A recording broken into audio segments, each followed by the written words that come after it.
Жеке мен қуанып тұрмын семинар жұмысына жас жігіттердің қатысып отқаны. Бұл демек біздің ауыл шаруашылығының болашақ мелиорацияның тағдырлары осы жігіттердің қолында. Жоңышқаның, түйе жоңышқаның, магарлардың қабы өте қатты. Сондықтан да оның сыртын мына бактериялар, фитобактерияның ішінде бактерия бар. Сол бактерия жеп қабығын жұқартады. Жоңышқа өзі бір қызғаншақ қауіп. Бұл жоңышқа сіздер білесіздер, тамыры былай қарай 30 метр, былай қарай 12 метр кететін қамысты өлтіріп тастайды. Неге? Өйткені қамысқа су бермей қояды. Білдіңіздер ме? Табиғаттың күрт өзгеріс жағдайында не істеуге болады деген сұрақты туатындығы заңды. Оның үстінде суармалы егіншілік жағдайында су ресурстарының азаюы да біздің табиғи ресурстарымызды пайдалануға итермелейді.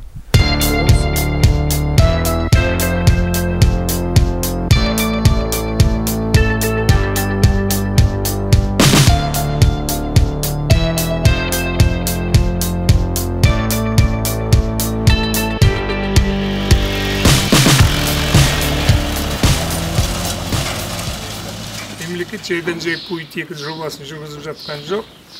Әрқашан білу, үйрену, жаңа технологияларды пайдалану біздің сол экономикамыздың дамуының негізгі көрсеткіші болып табылады. Сондықтан осы жоба аясында қазір біздің Қызылорда облысында 15 000 гектар жер қайта қалпына келтіріп, сол топырақ мелиоративтік жағдайын жақсарту арқылы біз өнімділікті арттыру, су ресурстарын тиімді пайдалану, сосын әртүрлі ғылыми жетістіктерді пайдалану арқылы гектар шығымдылығын арттыруға бағытталған дүниелер. Соған өздеріңіз атсалысасыздар.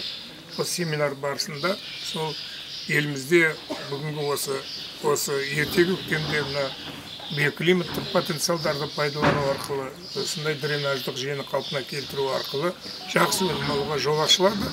Сондықтан бүгінгі семинар жұмысына сәттілік тілеп, жақсылап үйреніңдер, біліңдер, пока не поздно үйреніңдер. Осы сыр бойында өмір сүргеннен кейін біздің негізгі дақылымыз күріш қой енді. Бірақ дегенмен де осы жаңағы әртараптандыру дақылдарына біртіндеп көшу мәселелері қарастырылуда. Оған үлкен бірнеше бағытта мына бағдарламалар жасалынып жатыр. Оған істелінетін судың тапшылығына қарама-қарсы қандай тіршіліктер бар, қандай суға төзімді. Мына біздің өздеріңіз білесіздер, жеріміз тұзданған. Міне осы шөлге, тұзға төзімді әрі жаңағы күріш дақылынан кем өнім түспейтін, яғни экономикасын құлдыратып жібермейтін дақылдарды егіп көрсету мәселелерін бүгін қазір іс жүзінде көретін боласыздар. Соның арман қарай жалғасын семинар кезінде біз жалғастыратын боламыз. Қазіргі енді ерте егілетін дақылдардың егетін уағы, сондықтан бүгінгі семинарда сол ерте егілетін қант құмайы бар, магар деген дақыл бар, түйе жоңышқа бар, жоңышқа дақылдары бар. Міне солардың тұқымдарын қазір улап егу, протравка жасау. Сол мәселені қазір біз осы семинар барысында көрсетеміз.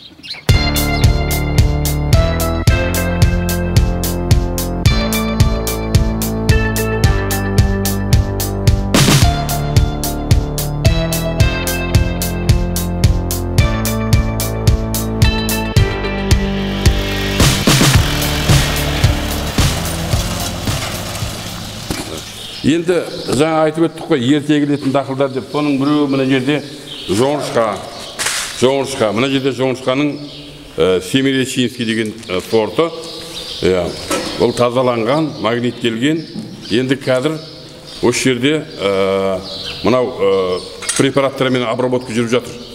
Неге? Өйткені бұл жоңышқаның сыртқы қабығы өте қатты. Сондықтан бұны сыртқы қабығын скаривикация жасау керек. Оны немен жасаймыз? Сондықтан мына жерде фитобактерин деген арнайы препарат бар. Біздің мынау отандық микробиология және вирусология ғылыми зерттеу институтының ғалымдары шығарған.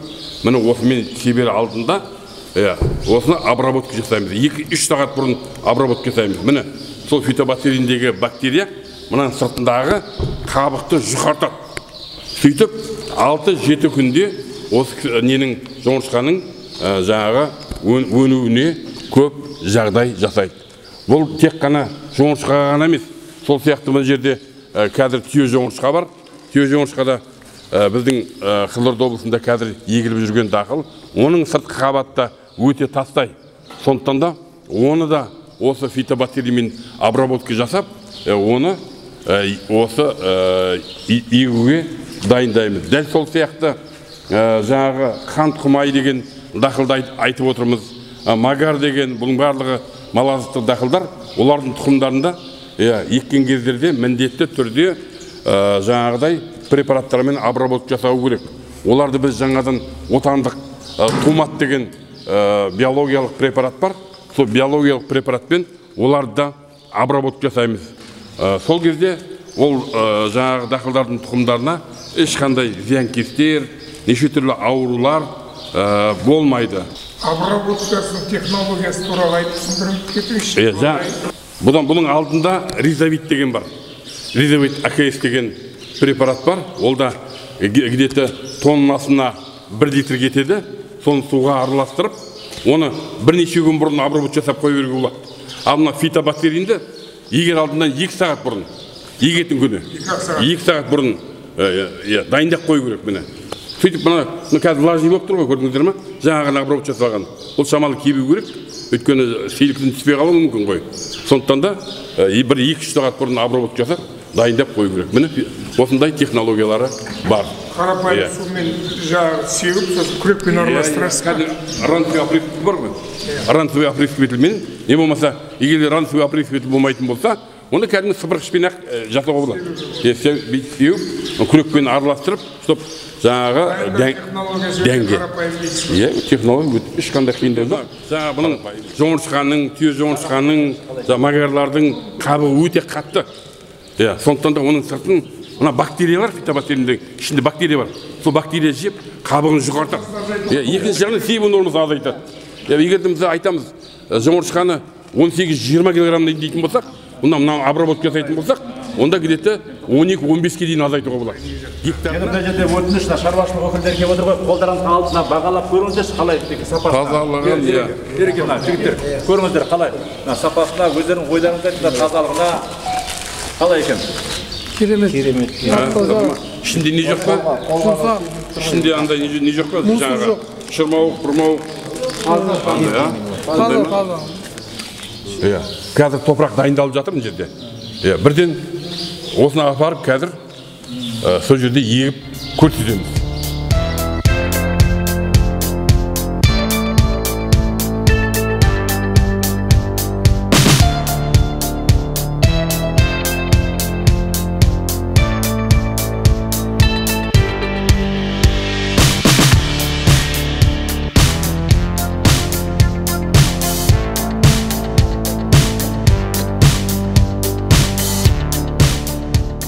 Біздің Қызылорда облысында көп жер тұзданған. Осы тұзды жерлерде жаңа біздің жоңышқаларымыз жаңа шықпай қалады. Бұл бараттағы өсіп бойы ұзын болғаннан кейін зонтик дейміз ғой, жаңа көлеңке береді. Біріншіден. Екіншіден жаңағы су жетпей тұрған өсімдігіміз бар емес пе қасымызда тұрған. Жоңышқа өзі бір қызғаншақ халық. Бұл жоңышқа сіздер білесіздер, тамыры былай қарай 30 метр, былай қарай 12 метр кететін қамысты өлтіріп тастайды. Неге? Өйткені қамысқа су бермей қояды. Білдіңіздер ме? Мінекей бұның біздің Қызылорда облысында бірінші судың тапшылығына мықты өзінің әсерін береді. Екінші тұзды жерге, қандай бір тұзды жерге еккен кездерде бұл жаңағы өзі бір келкі жақсы шығады. Сөйтеді дағы біздің жоңышқамен бірге еккен кездерде бұның бойы 8-9 метрге шейін барады. Біздің Қызылорда облысында 5-6 метр. Сонда өздеріңіз қарап салыстырып көріңіздер. Жоңышқаның бойы, сосын бұның бойы өнімділікті. Барлық экономикалық тиімділік жаңағы айналып келген кезде өнімге барып саймай ма? Мына жаңа кеткен шығын өніммен есептелінеді.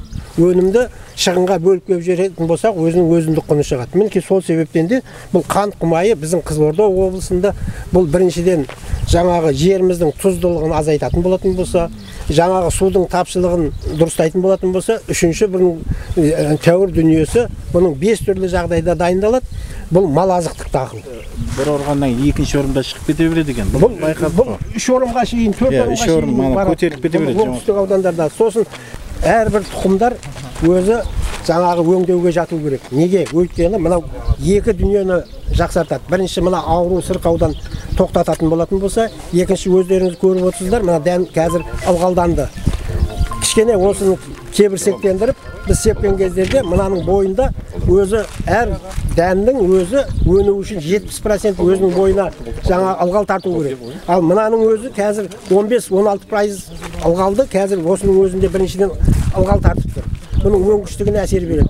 Сосын өнгіштігі жақсы болатын болса, өздеріңіз білесіздер, себу нормасы азая береді. Себу нормасы азайды деген сөз, бұл жаңағы әрбір гектардан артылатын тиындар жаңағы өндірістің пайдасына қала береді. Мінекей осындай дақылды тек егу керек біздің Қызылорда облысында. Бұл біріншісі мына жаңағы ауруларға қарсы дүние болатын болса, екіншісі мына жаңағы ылғалданғаннан кейін бұл өзінің бойына 10-15% уже қазір жаңа ылғал тартып алады. Бұл өзінің бойына 70% ылғал тартпай бұл өнбейді. Сонда бұның өсіп шығу мерзімі тез жылдамданады.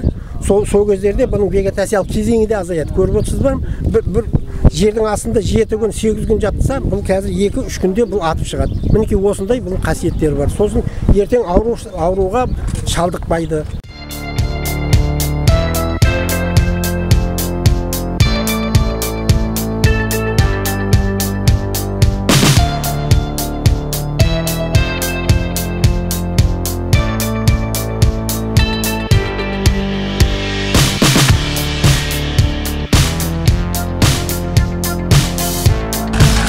Бұл жерде мынау топырақ боры дейді.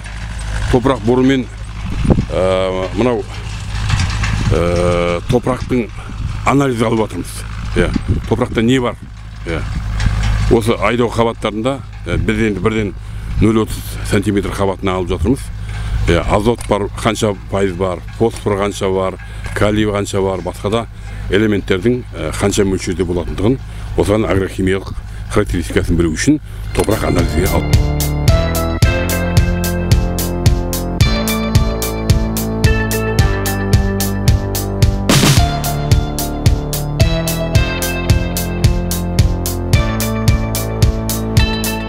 Табиғаттың күрт өзгеріс жағдайында не істеуге болады деген сұрақты туатындығы заңды. Оның үстінде суармалы егіншілік жағдайында су ресурстарының азаюы мынау біздің табиғи ресурстарымызды пайдалануға итермелейді. Осы бағытта биоклиматтық ресурстарға жылу, сосын ылғал қорларын біз тиімді пайдалануымыз керек. Оны қалай регулировка жасау болады деген кезде осындай топырақтың қазір мынау түрлі технологияларды пайдалану арқылы жылу қорын, сосын су қорларын тиімді пайдалану кезеңі әбден келді. Міне осы бағытта біз өкінішке орай көп жағдайда шаруашылықтар мән бере бермейді. Осы топырақтың жылулық өзгерісі қандай жағдайда, қай қабатта өзгеріс болып жатыр, біз кілең баяғы ескі литературадағы даныларды пайдаланып, мысалға күрішті топырақтың 12-14 градус жағдайында сепкен дұрыс дейміз, и так далее, и т.п. Міне осы жағдайларда нақты мәліметтер жоқтың қасы. Міне бүгін сіздер осы қарапайым қазіргі жаңағы технологиялардың дамыған жағдайында портативті құралдарды пайдалану арқылы біз өте тез және оперативно топырақтың температурасын, түрлі қабаттағы өзгерісін өлшеуді көрсетеміз. Құрметті әріптестер, сіздер өте ғылыми жұмыстар бастадыңыздар. Егу жұмыстары, қазір егу жұмыстар негізгі мақсаттары осындай жақсы өнім алу ғой. Сіздер бірнеше жаңағы фактормен жаңағыда өңдедіңіздер тұқымды. Енді табиғи факторлардың бірі топырақтың температурасы да жақсы әсер етеді. Соған байланысты сіздер қазір осы алаңдағы бүгінгі 29 сәуір күнгі сағат 11:30-дағы топырақтың беткі қабатындағы 5 см қызытеді. Соның температурасын қазір анықтаймыз. Мінекей. Бақылап отырасыздар мысалға. Топырақтың астыңғы қабатының температурасы ғой. Иә, топырақтың 5 см қабатындағы температураның где-то 11-8 градус. Енді бүгінгі семинарымызға осы аудандардан, шаруашылықтардан келіп отыр. Шаруашылықтың өкілі Ерлан мырза, өзіңіз осы бүгінгі семинарға байланысты бір-екі ауыз айтсаңыз. Көктем әр күні жылға азық дегендей, бүгінгі осы ғылыми түрде осы әлемдік неде егін шаруашылығын жетілдіру, мынау қазіргі заманға, мынау жердің экологиялық жағдайларына ыңғайлы түрде жаңағы қалыптастыру жөнінде семинар болып жатыр, өте керемет. Мынау біраз жаңағы не алып, жаңағы өзімізге керектісін алып, өзімізде барын бөлісіп сөйтіп жатыр. Қазір жердің ылғалдығы бәрі нормаға келіп қапты. 9-10 градуста жердің жылылығында дән тастай беруге болады. Осындай жобалар көп болсын. Алла әрбір іске берекетін берсін. Бүгін мен мына өзімнің болашақ агроном студенттерімді осы Пуйт-2 жобасы бойынша жүріп жатқан семинарға алып келіп жатырмын. Біз теория жүзінен өткенде біздің 2013 жылы біздің колледжіміз осы Орай Жақаев атындағы ғылыми зерттеу институтымен договорға отырғанбыз. Балдарды жаңағы дуалды оқыту жобасы бойынша. Міне осы солың аясында балдарымыз міне технологиялық практикаға келіп, қазір осы институттың тәжірибе алаңында құмайды егуді, сорғаны және жоңышқаны егудің технологиясын көріп жатыр. Міне балдарымыз бүгін өздерінің теориясын тәжірибе арқылы ұштастырып жатыр.